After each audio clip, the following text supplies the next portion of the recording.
Good afternoon, everyone. And thank you for all of you coming, braving the cold, and joining us here in person. And also thank you to many of you who are joining us online, as well as to those of you who may be watching this event after the recording. My name is Danielle Resnick. I'm a senior research fellow here at IFPRI, and I'm pleased to welcome you to today's policy seminar on youth and jobs in rural Africa, Beyond Stylized Facts. This is a book that's been jointly published with IFPRI and Oxford University Press. It's also freely available to download from IFPRI's website.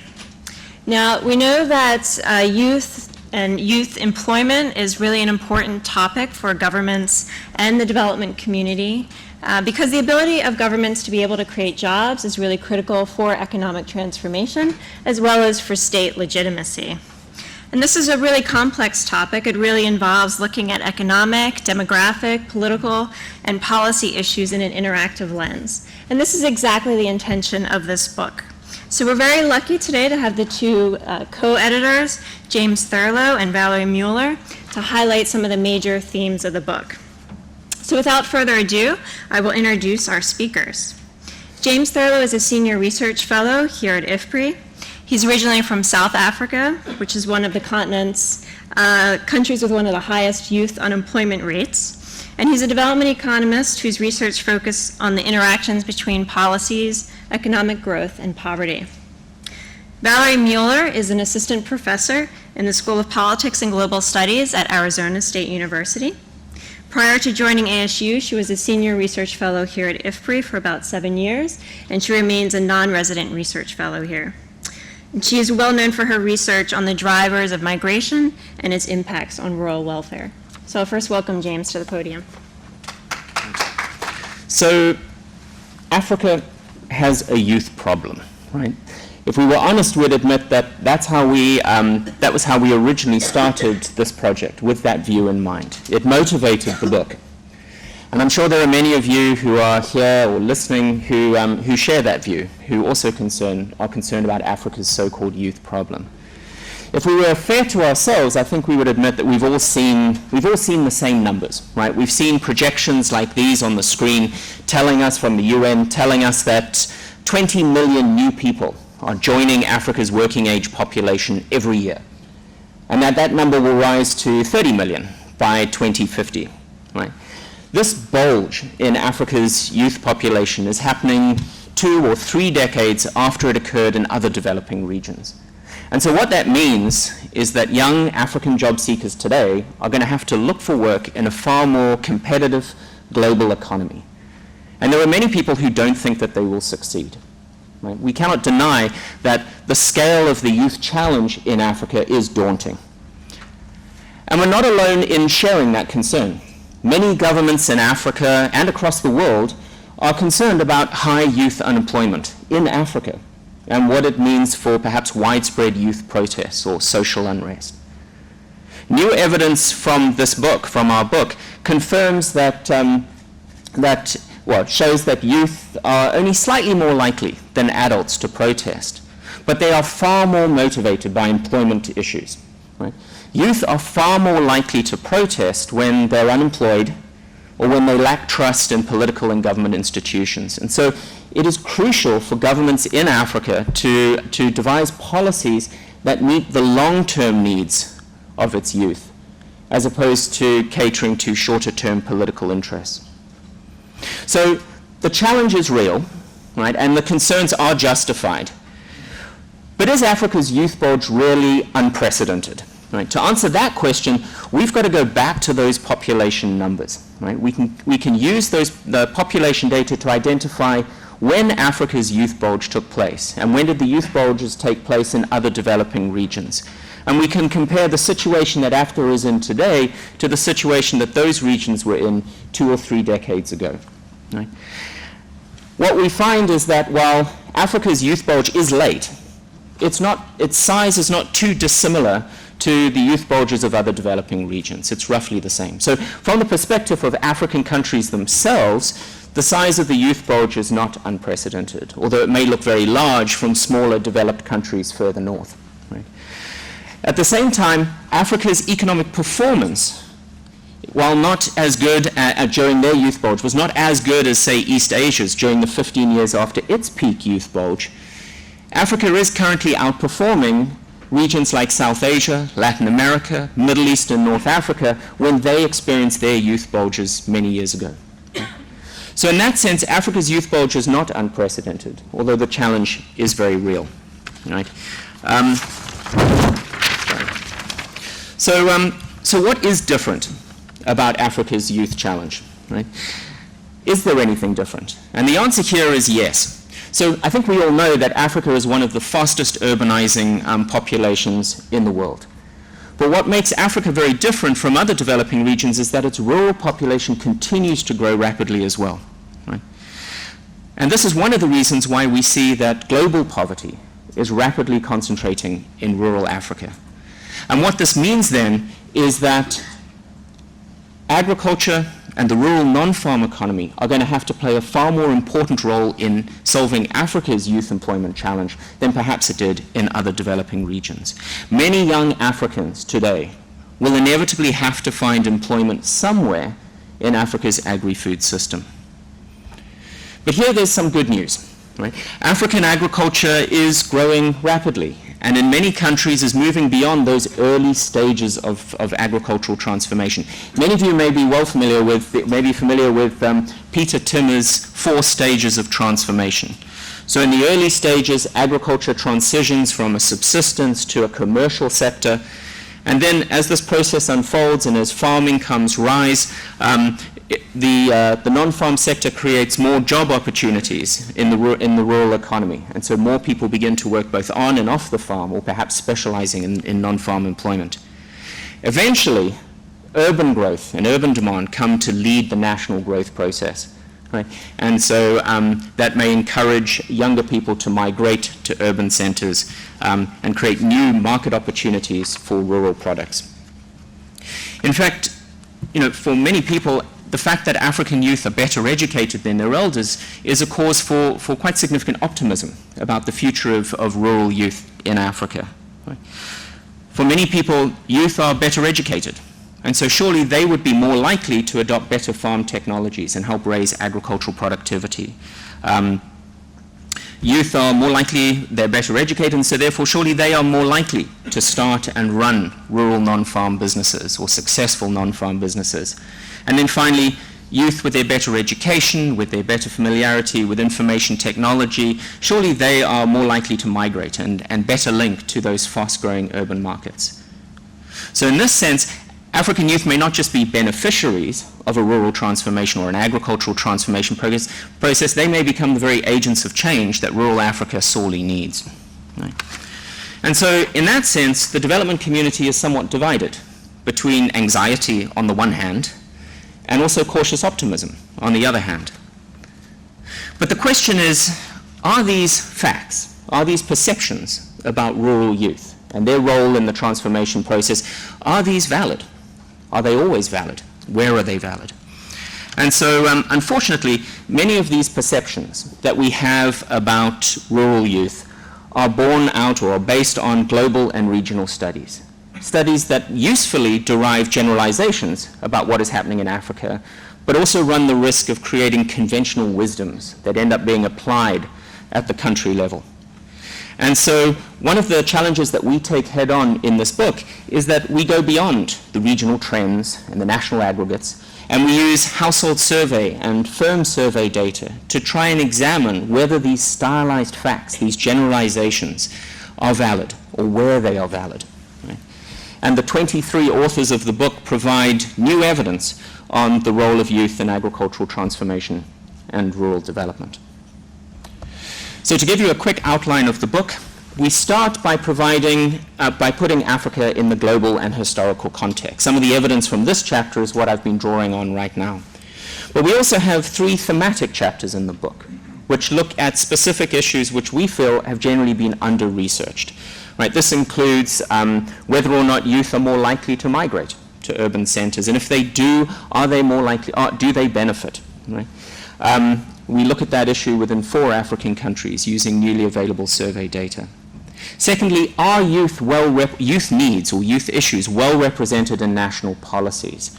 The authors of this chapter devise a novel way of classifying policies to identify the current status of those policies and also where the gaps may lie. And then thirdly, we look at whether youth are more likely to protest. Are those concerns that governments have about widespread protests valid?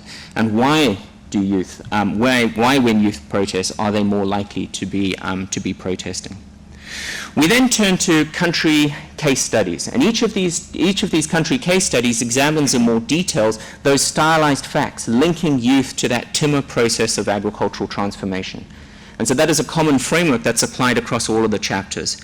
But each chapter also goes into further depth about issues that are particular to their country. So that includes land tenure security and how that affects decisions to move off the farm in Ethiopia. Limitations about employment data, right, that may be underlying the apparently weak transformation, agricultural transformation that's taking place in Malawi. In Ghana, which is one of the fastest urbanizing countries in Africa, we look at whether peri-urban areas are creating job opportunities and what kind of job opportunities are they. And then in Tanzania, we use firm data to determine what are the factors that determine success of rural non-farm enterprises, right? And how do those determinants, how do those factors, how does that success differ between young business owners? And then finally, in Senegal, we look at international migration and how that affects rural economies, and what are the factors that determine whether young rural people move to other countries. We end the book by drawing together all of the lessons that we've learned and their implications for those stylized facts, and encourage us to have a more nuanced understanding of what are the factors that determine the prospects and the role of youth in rural Africa. So I'm going to turn over to Valerie, who's going to summarize those lessons. Okay, so there are a lot of interesting findings that come out of this book, and I think the best way to communicate them is sort of to use the Timmer framework. So we're looking at the different stages of the transformation process and sort of what insights are we learning about Africa and how they might meet each of these phases. And so the first question we had was, are youth more likely to drive the transition from subsistence to commercial farming? And so one of the natural questions that we wanted to look at was the extent that youth are sort of driving different patterns of technological adoption. And the evidence was mixed. So in the Ethiopia chapter, it seemed that youth were less likely to receive visits from extension agents or use improved technologies, but they were more likely to adopt other types of technologies like tractors. And in Malawi, it depended on which youth category you were looking at. So in Malawi, if you were to look at farmers that were ages 15 to 24, they were less likely to use modern inputs, but older youth were more likely to use those types of inputs. And in Ghana, clearly education was a very strong determinant of whether or not the farmers were using various modern inputs. However, even when youth do use better technologies, there wasn't clear evidence that these technologies were translating into higher productivity. So that was an important thing that came out of this book. We also wanted to look at to what extent youth were sort of pushing diversification out of farming. So to what extent are they more likely to engage in the non-farm rural sector? And in general, they were more likely to engage in this sector, but still the level of off-farm employment was quite low, or the rate of off-farm employment was quite low. Education continued to be the strongest determinant of whether or not youth were involved in non-farm employment, but of course on its own wasn't enough to ensure success. So we looked at a variety of associations between non-farm employment and other location characteristics, demographic characteristics across each chapter, and we found that in Ethiopia and Ghana it was really important for youth to have access to markets, transportation, and electricity, whereas in Malawi and Tanzania, age was more an important factor, and that's because it seemed to be important that they had accumulated enough capital, they had the work experience, and they had the social and economic networks to engage in that sector. Then we wanted to see whether or not patterns were gendered. So clearly in Malawi, in this Malawi and Senegal chapter, we found that men are often dominating the rural non-farm sector, whereas in Ghana, female-headed households were sort of spearheading the rural non-farm sector. So there's quite a bit of geographic heterogeneity. In Tanzania, it was more gender neutral, but women often ran the less productive enterprises, possibly due to the gaps in education. So one thing we might want to do is perhaps have more targeted educational programs to include women. Okay, so moving on to sort of rural-urban linkages, one thing we want to see is to what extent youth are responsible for migration out of rural areas, and also to what extent as farmers they're more integrated, or as rural non-farm employers they're more integrated with urban markets. We had a chapter in particular that dealt with migration that took a bunch of surveys and which allowed us to look at more detailed patterns of migration, also occupational mobility, and where people were moving. And what was really interesting is that youth are more likely to migrate, but most likely not for work-related reasons. So in Ethiopia was a really striking example where youth were moving to urban areas to attend secondary school. We also found that migration was often more common between rural areas than to urban areas. And in the Malawi and Tanzania case, we were allowed to look at more detailed patterns. And we found that although urban migration provided more higher income opportunities, it was also a trade-off for some youth, because on the one hand, those who were able to secure a job, they were able to get a much higher earning job. But there were quite a few youth who also remained unemployed 2 years after moving. So there's that trade-off, and it's something that we need to think about when trying to promote migration in a country. Intra-rural migration also promoted income diversification, but youth often sort of kept one foot in agriculture, and what that meant was the gains to migration were much smaller. And another thing we tried to look at was whether opportunities for rural non-farm work were sort of reliant on how close you were to an urban sector. And so there were some interesting insights that came out of both the Ghana and the Malawi chapter. So on the one hand, rural youth living closer to big cities are more likely to work in non-farm activities, but proximity to small towns has mixed effects. So in Ghana, youth that were closer to small towns were more likely to work off farm, but no such effect happened in Malawi. In Ghana, it was interesting because that chapter took it a bit further and tried to look at the types of job opportunities that differed by location. And there they found that we were much more likely to see informal manufacturing jobs when households were closer to small towns, for example, jobs in food processing, whereas households that were more closer to urban centers were more likely to engage in service and formal sector employment. And then finally, there was a really nice chapter that looked at to what extent are policies identifying a rural youth problem and promoting sort of market integration for rural youth. And what we found there was avoiding youth unemployment will require some government support. Although youth employment is a major policy priority, the means of achieving this goal are not well represented in current policies. So there was a lot of emphasis on labor supply issues. How do we promote self-employment? How do we include different demographic groups in becoming more educated? But there was less attention paid to labor demand issues, especially how to stimulate private sector job creation in the agri-food system. So policies also rarely identified rural youth as a target group, but instead focused on youth in general, often implicitly giving greater weight to the needs of urban youth. So we need a more comprehensive approach to promoting youth employment in rural areas. Okay, so in general, the main conclusion of our book was Africa needs better policies, not necessarily youth policies. So governments are correct in emphasizing policies and investments that create more jobs and promote more inclusivity to ensure that there are enough jobs and avoid rising unemployment and protests. But these policies are not needed for these policies are needed for young and older workers alike. Everyone aspires to higher living standards and better working conditions, and policies that benefit young job seekers will also create a more dynamic economic environment for everyone. So our main conclusion was that Africa doesn't have a youth problem, but rather faces the broader challenge of promoting inclusive growth. Okay, thanks Valerie and James. And we're very grateful to have Rui Benfica to now offer some discussant comments on the book. He joined IFPRI just last year in 2019 as a senior research fellow working with our CGIAR program on policies, institutions, and markets, or PIM.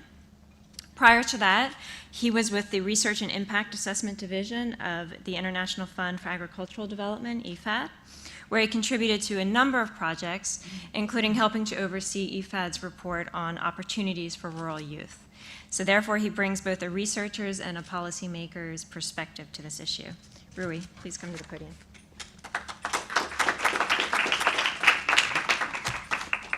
Thank you very much. First of all, I would like to congratulate the editors and authors for this great work in putting together this book. I think it's a great contribution for the advancement of knowledge in this area. My presentation is going to be just a focus on two areas, the relevance and novelty of the book, and just some key issues that I think merit a reflection, just so that I can use my 5 minutes. I think this book definitely addressed a critically relevant issue in development today, and essentially contrasting to prior analysis that was mostly focused on stylized facts. This one basically combines this cross-country data with individual country data to be able to actually highlight the need to emphasize specificity in the youth issue in the transformation process. So I think the book is very well structured, going through thematic trends and case studies to be able to focus on these country specificity. And I would like to highlight three main issues that actually we brought up as a background. This issue about the youth bulge that's not specific to Sub-Saharan Africa, and other regions have also experienced it. And the initial conditions not being very much different, but Africa facing this particular challenge of being in a much more competitive global economy is one important one. The second one, the fact that Africa is fading, is not having the traditional transformation pathways like Asia did have in terms of agricultural productivity growth and urban employment to bring up the opportunities to rural youth, makes it a particularly important challenge that creating jobs in rural areas where, in essence, youth continues to be highly present these days is a very important element.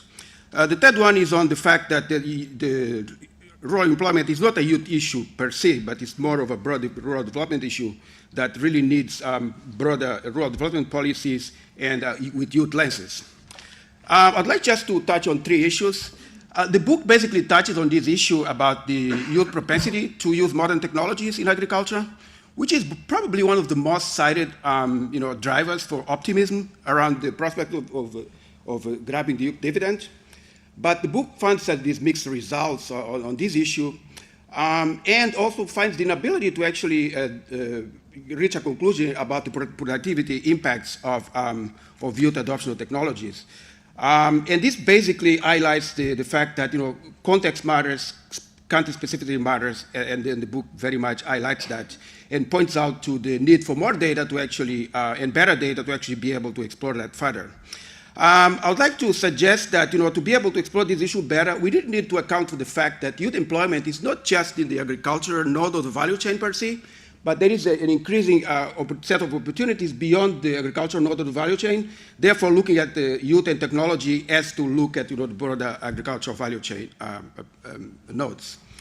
On the other hand, I think more broadly to this issue and other issues, it's important to bring up a framework that basically distinguishes between the factors that expand opportunity for youth versus those factors that actually enable youth to take advantage of those opportunities. This is actually an approach that can actually facilitate the understanding of this factor. The second point I would like to make is one related to the fact to question whether or not the quantitative approach used in this book, with this country level data, with the country data, whether or not it does not end up minimizing some essential issues regarding education and gender issues when addressing the youth employment challenge. I like that because the book doesn't really look at the joint effect of education and these other factors. The book highlights that other factors are more important. But on a policy standpoint, it's probably important to also know what needs to be done to actually strengthen the effect of education and skills, for example. So things like improving quality. We know in Africa quality is a big problem. We know that investing in non-cognitive skills is another important area, so that may be kind of forgotten here when you start highlighting the other factors. The women in education can help close the gender gap. This is an important finding of the book as well. But I think it's also important to know and highlight how to invest in young women, for example, type of intervention, delaying marriage, enabling access to resources, and target individuals with agency over young women is also another important thing that may be forgotten. The last point is related to the fact that some of the research on a policy standpoint have highlighted the fact that bundled interventions, ones that, for example, focus on mentoring and finance, a combination of interventions, tend to be more impactful than individual interventions. Many of the findings in the book, look at partial effects of things, don't really look at the joint effects. So the question here is whether or not the research in this book is actually capable of informing the effectiveness of bundle policies.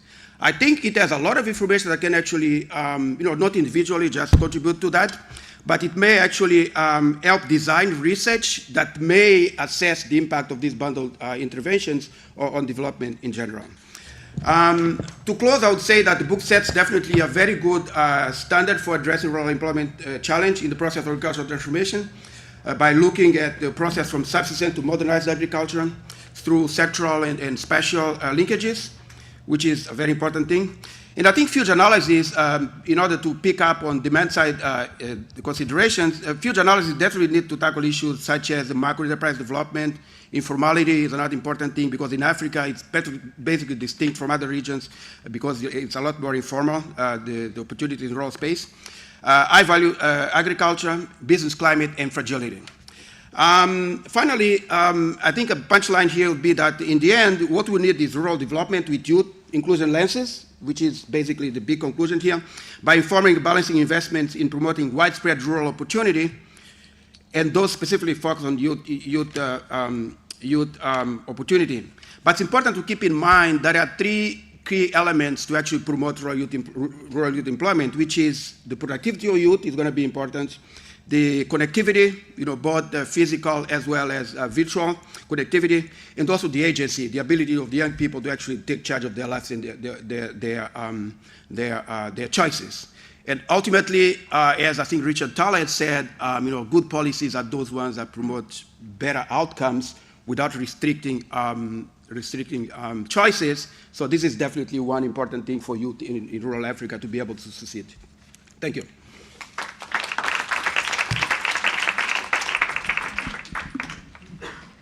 Okay, at this point, we're going to invite the co-editors and Rui to join us in the front. We only had 3 speakers this time because we know this is a hot topic and there'll be a lot of interest in engagement and discussion.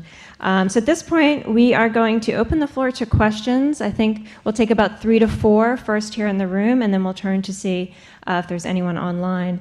And Valerie and James, in your responses, feel free to also discuss any points that Rui brought up. So anyone in the room want to be brave and be the first? Okay, why don't we start with Frank Place here?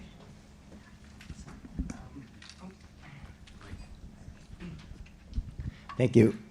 Yeah, my name's Frank Place with the Policies, Institutions and Markets Program. As you were presenting your results from the national studies, you unpacked it a bit to look at proximity to cities and towns, because we know that there's a lot of diversity within countries. I was wondering if you were also able to look at differences between, let's say, higher, better agroecological zones versus those that are worse, the dry versus the more humid areas, for example, and whether you were able to do that in any case studies, and whether that has also a difference on the results on technology adoption and so forth. Suresh, Babu? Here we'll continue to talk. Thank you. Very good presentation. A lot of information in the case studies. James, you said the youth bulge is not new. Other regions have gone through that. Did you also think about what did the other regions do at that point in time in order to address the youth problem, if they recognize that as a youth problem? I can recall just an anecdotal, kind of example. In India, late 70s was the youth issue, South Asia in general, the huge population. They emphasized on educating, postgraduate education, and so on. And then you got educated, but there is no jobs. There is nowhere to go. And that's even a bigger problem. You have so many educated people without jobs. So one of the things that came out in the early 80s is this science and technology policy. And I just give one example. You relax the importation of the computers, the personal computers. There is no tariff on it. So this MA, political science, MA history, people hanging around, they all purchased this computer, started learning computer programming. That's how the IT revolution started in India. I'm just giving an example. So what should Africa do in this context? We say it's a competitive world, there are opportunities, drones are being used, for example. What should Africa do now in terms of policy? Does the book throw any lights on that? Okay, thanks, Suresh. All right, we'll stay on this side of the room. Yes, in the back. Hi, Julie from IFPRI.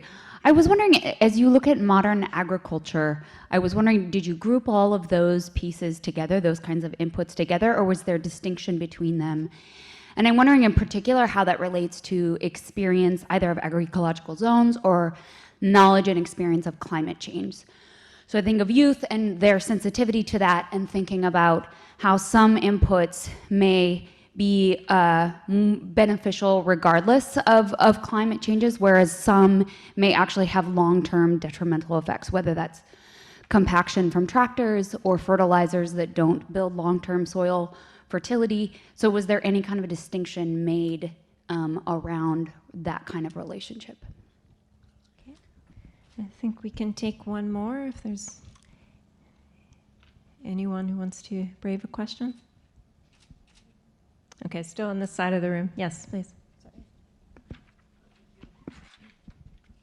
Hi, I'm Jane Lowicki-Zuka with USAID. Thank you so much for this work.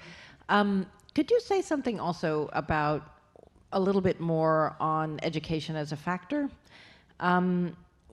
What level are we talking about? What nature? You mentioned a little bit about different types and needing to know more about that and emphasizing different types of skills. But we also have a lot of learning on the failure of supply-side approaches. Yeah. So could you just qualify a little bit more some of the education-related findings, especially when with scarce resources, the objective is likely to be delivering impacts at scale that are sustainable. Thank you. Okay, I think we better turn to our co-editors to tackle that first set of difficult questions. James, do you want to go first? Sure. So on Frank's question about urban proximity and whether we took agroecological zone differences in the agroecological zones into account, and this is mainly coming out of the Ghana chapter, and I know the authors there focus primarily on the scale of cities. So is it the big cities like Accra, or is it the smaller secondary cities, or even the small towns? And so that was really their focus when they were dividing up the urban space. But undoubtedly, agroecological zones do have an impact on the success of those technologies. The authors were looking at average effects, and that's the nature of a lot of the analysis that was done, the econometric analysis. And so that obviously is going to hide some variation. But in aggregate, we were finding that, as Valerie was saying, that the proximity to big cities, sorry, what I meant to say, the focus of the chapter was primarily around the rural non-farm sector and whether that proximity affects that second stage of the transformation process, less so the first. And so more around what kinds of businesses were being created and whether those businesses were successful. And I think one of the big findings that we were surprised about in the book is the fact that even though we saw rural youth being more likely to start those non-farm businesses than older workers, the returns that they were getting from those non-farm businesses were much lower than older adults were receiving. And so that suggests, and it speaks to the education issue, that even when you educate a population, it doesn't and you manage to drive that diversification, that doesn't necessarily translate into improved economic outcomes. So it was often youth who were working in those very low return activities like food processing and basic trading, whereas the adult enterprises were far more likely to be generating a higher return on the education, even though they had less education to begin with. I feel I should share the mic. I think so.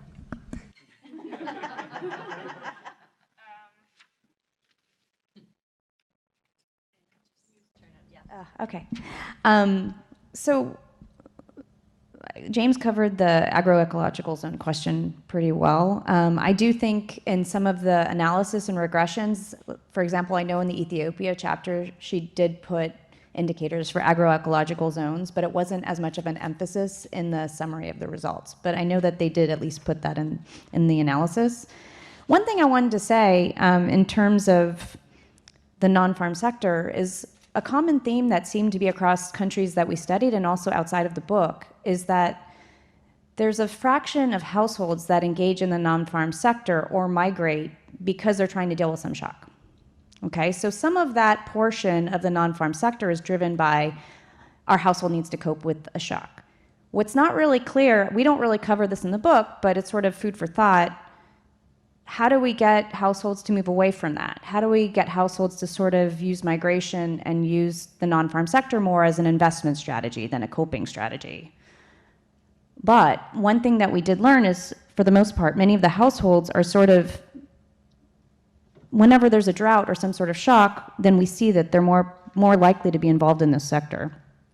So another thing that I wanted to say was the book itself was more about let's look at these stylized facts, let's try to challenge them and test them with better data than we've had access to before, but it wasn't, as Rui said, it wasn't as satisfying in the sense that we can't really say, identify what are the best interventions going forward. But I think what it did, having been part of this exercise, was sort of raise new directions for research. So one of the areas that I think will be super interesting to study going forward is the extent we can better integrate rural workers, either migrants or rural workers in secondary cities. We don't really have a good sense of what people are sort of doing and the limitations to be engaged in sort of the modern sector. The Tanzania chapter probably touched that the best because they actually were looking at firm data and the firm census data or the micro, do you remember which data set it was? The micro enterprise? The firm survey that is collected in very few countries.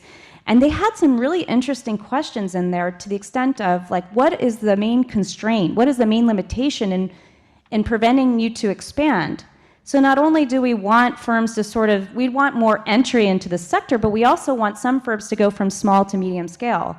And there was a lot of enlightening work that came out of that chapter. In particular, you got the sense that people really didn't like to have their own micro enterprise. They'd rather work in the formal sector and work for a large company. So that's a major limitation there. You have people running enterprises that aren't really interested. They'd rather do something else and they're not really interested in expanding it. And I think we know very little about aspirations and sort of perceptions that sort of drive why people are engaging in this sector altogether, and sort of what sort of constraints, how do we address these limitations so people will be more excited about entrepreneurship? Before I need to go on to the some online questions that we have, but I didn't want to miss the chance to potentially address Suresh's question and potentially put Rui on the spot, thinking about policy and if there are any kind of thoughts. And you were already mentioning the need to kind of be thinking about bundled policies. If any of your work in this area has made you think of, there's one or two kind of almost big bang policies like had been experienced in South Asia. Yeah, one issue about when you talk about your rural-urban continuum in some way because of the intermediate cities, is all this issue about facilitating the transition. Basically, we're talking about an interaction between a rural, mostly agricultural economy versus a peri-urban, semi-rural, then urban economy. So there's the issue about facilitating the transitions that basically can involve, investments in infrastructure, incentives in minimizing the costs of the mobility, strengthening the linkages, and so forth and so forth. So this is basically that. And regarding the issue on education and skills, there is this fact that, given the development of agri-food systems and the increasing opportunities of employment out there, The education systems, even the TVETs, are not actually adequate yet in many cases to teach the required skills for young people to take advantage of. So this is one of the areas that I think is going to be really critical to reform the technical, vocational training education systems, and also improving the basic quality of education, general education, because what we're seeing in many African countries, including my own country, is that the access to general education has been really expanded, but the quality is in question, and that can actually influence the ability to expand towards technical training as well. Thank you. Thanks, Rui. I think we have at least 2 questions online. Yes, we do. The first one is from Melody Pinamang from Ghana and a graduate student at Mississippi State University studying agricultural economics. Ghana has implemented the planting for food and jobs to support the youth. However, we are not reaching the goal of youth employment. Saying the government does not need youth policy is not clear. Can you please expand on this? And the second one is Casey Bartram from Terra Graphics International Foundation in the US. What have the authors/researchers learned about how jobs are shifting in response to climate change? Are there shifts from subsistence agriculture to other jobs? Thanks. Okay, thank you. And I think maybe we could grab one more in the room if anyone has a burning question before. Katrina.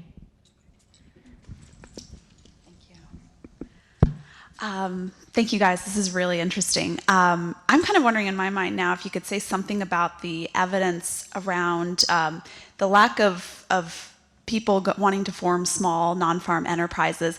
Is this really a result of a lack of aspirations and a lack of information about the opportunities and returns to those? Or is it actually the case that people are just risk averse and they want these other jobs because they're seen as more stable, more permanent, and less subject to the vagaries of climate and the political and actual climate? Okay, thank you.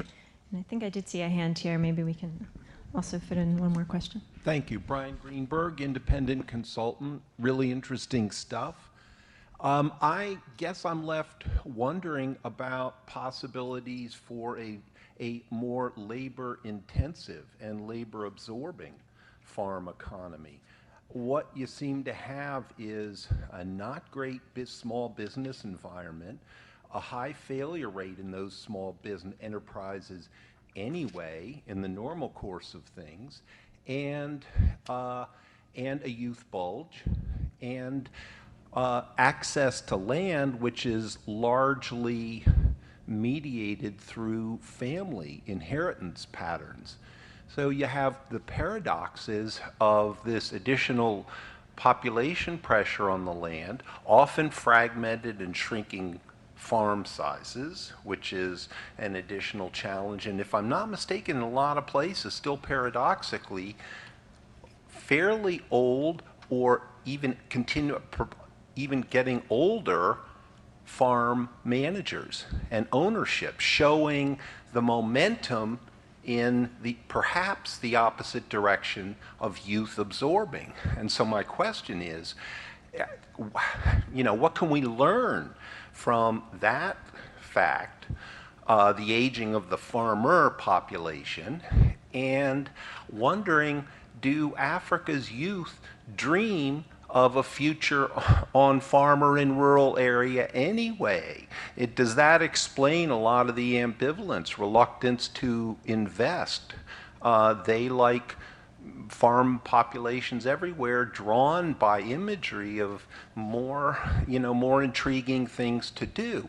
And at the same time, we are offering paradigms of more technology intensive development strategies.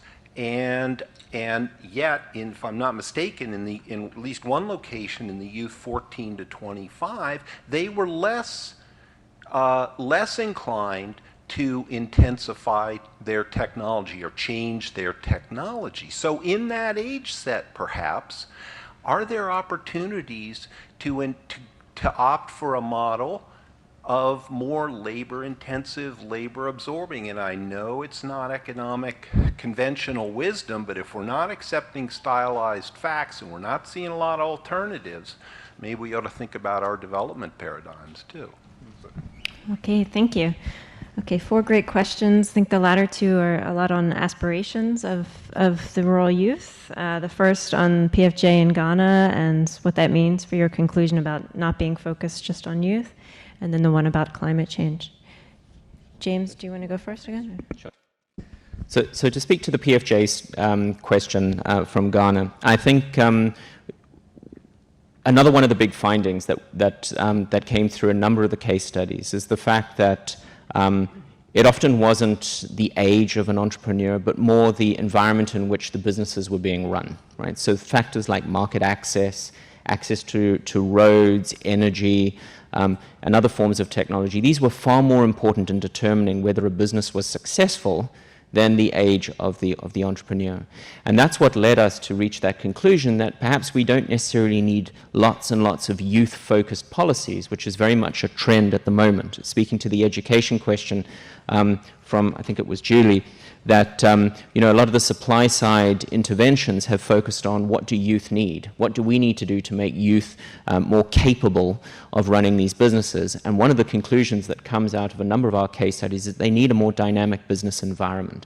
And so I think, speaking to the PFJ story, I think there's a lot of emphasis on investing in technology and adoption by individual farmers, but it's the market in which those farmers are operating that is largely going to determine whether those operations are successful or not. And that is true for non-farm and on-farm interventions. And that's why we come to that conclusion that we need broader-based policies.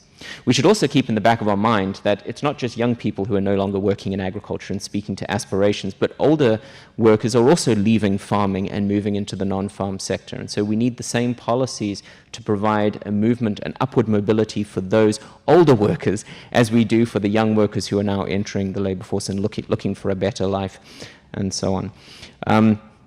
Right.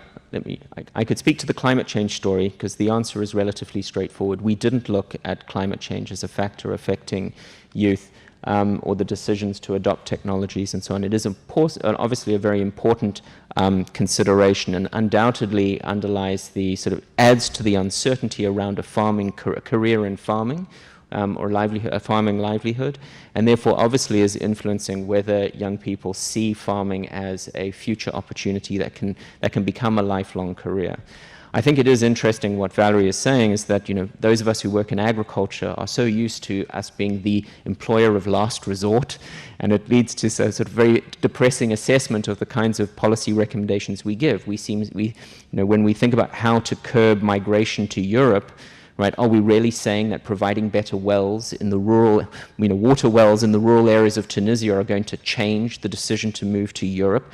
But probably not. We're working with very small incremental changes, and so we probably do need a new development paradigm that sort of makes us rethink our entire sort of set of recommendations. And maybe it is packaging, which is what Rui was saying. Maybe we're thinking about this in too smaller ways or too incrementally to sort of have a really transformative proposal for what it would take to provide jobs for rural Africans.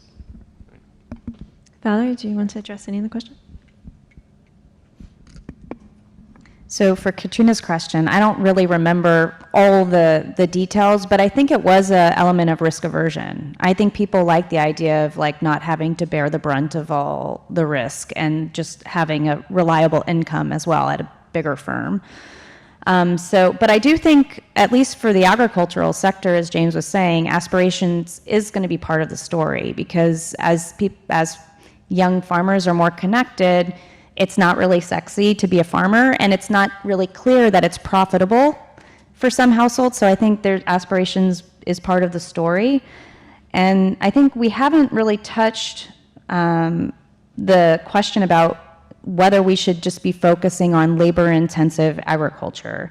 So I think some of that is true, but also we need to when we say we need to modernize the sector, we're not just meaning the standard manufacturing that we would have seen in Asia. I think we need to modernize and make available inputs and fertilizers and things that are generated within the country so that many of the costs are reduced for the farmers, and so it is more profitable to have labor-intensive agriculture, and that's something we don't necessarily see in all the countries that we've studied. Rui, would you like to add anything to the discussion? Yeah, just just to the issue of the aging farmer. I actually was working on some research recently about this issue because there was some kind of concern in IFPRI, the organization, about the African farmer is aging and there's this big trouble. We actually looked at data, and that's actually not the case, that the African farmer is aging. In many of the countries we have data for. So, the good news here is that most of the issues we have to deal with, like the study actually came down to, there's some generally rural development issues that we have been dealing with for some time now. So, you put the youth lenses where possible, and, you kind of know what you have to do in general. I'd like to just add something about the issue about the business environment and the issues on trade. I mean, there are lots of opportunities. We will be emerging in many countries over time. And, it's a question of trying to take advantage of it. Some of the technologies still used, they are basically, labor intensive. Labor productivity in Africa is very, very low. So typically, it still takes a great deal of people to do lots of the tasks along the value chain. Over time, that will be addressed. And, you increase investments in skills, and as technology evolves, are going to get things going better. So, but in general, we do need, good rural development policy in general, and a little bit of youth lenses where needed, and we'll be good to go. Thank you. Okay, we have 2 more questions online, and then we'll head to the room again. Okay, the first one is from Stefano Batain from War Child UK. Case studies are all from relatively stable and development-oriented contexts. Are there any findings regarding conflict-affected and protracted crisis-affected countries? And the second one is Najib from Cube 3 Global, Switzerland. What are the impacts of fragility and migration? Okay, let's first take Xiaobo and then Julie. I'm Xiaobo Zhang from IFPRI. James mentioned proximity to small towns have impact in Ghana, but not in Malawi. The funding is mixed.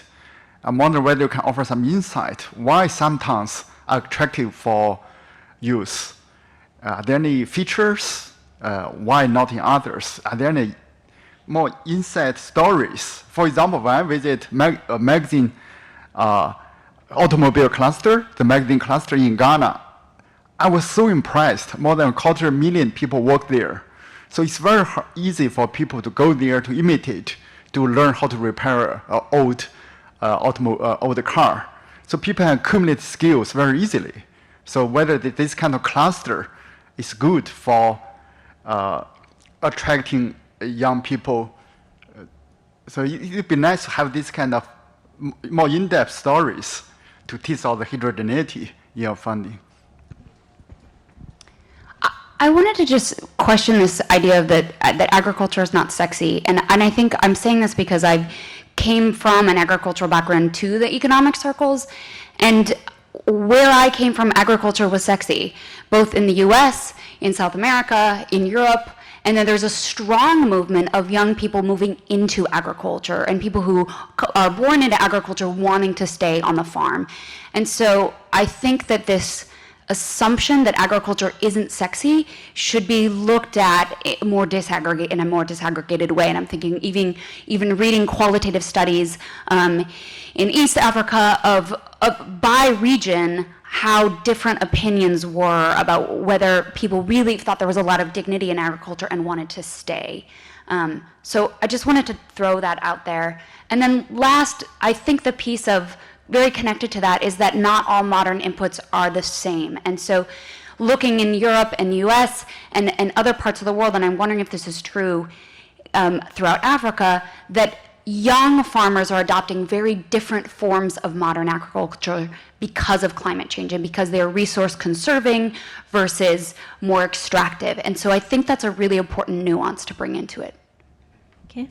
I think we have time for just one more question as I'm looking at the clock for us to give the discussants and editors a chance to respond. So I'm going to go in the back with the waving finger. Thank you. My name is Yaya Fanusi with the United States of Africa 2017 Project Task Force. Thank you very much for what you have done and the study, but you have not said anything new. especially when you're talking about it's not sexy, because they cannot scale. If they can scale and make profitability happen. And this is because the political division in Africa is to grow. 2025, the 54 countries will become like Australia, a continent, and one government like America, political federation. And you'll be seeing how these people that you're talking about, so keep on doing it, it will expand considerably. Okay? That's the future. Okay. I think I will just take this lady in the front here. All right. Thank you. I'm Quisha Bradley with Trailblazers for Global Health, LLC. I can't wait to dig into this book, but I don't think anything can be looked at or measured in a silo, right? So I wonder what influence culture, geographical location, colonialism, just historical context of each of the case studies you all have presented, because they're each very different countries, right? And I'll respectfully maybe not disagree fully that they're not all as stable as we may think they are. So I wanted to know if there were any surprising qualitative data or just stories along the cultural lines that you all can share or found interesting. Okay, thanks. So we had a lot on fragility, sexiness, and the relative nature of agriculture as being sexy, culture, history, and then access to clusters potentially on the urban side. Maybe we start with Valerie this time. I was going to say that I would never say sexy. I'm like terrified to say this on a panel, but I was in several conferences and just conferences, workshops in Africa, and that came up from, you know, women running cooperatives and things like that. I did not make this up. I'm just sort of repeating what I heard sort of in, you know, observation of 10 people, 9 people, so I don't know how generalizable it is, but it seemed to be a common theme where people would say, how do we make agriculture sexy for youth? But point taken, I think we should challenge that and see with qualitative surveys to what extent that's true and how do we make it better? How do we make it more attractive? And I think profitability seems to be one way to make it better. On the modern inputs, we didn't treat, I mean, most of the authors of the case study chapters were very careful and not sort of lumping everything into modern inputs versus climate smart practices versus, you know, adopting things like row planting, et cetera. For the purpose of communicating the ideas in very bite-sized packages, I sort of put them all together, but the authors were very careful to unpack those things, some better than others. And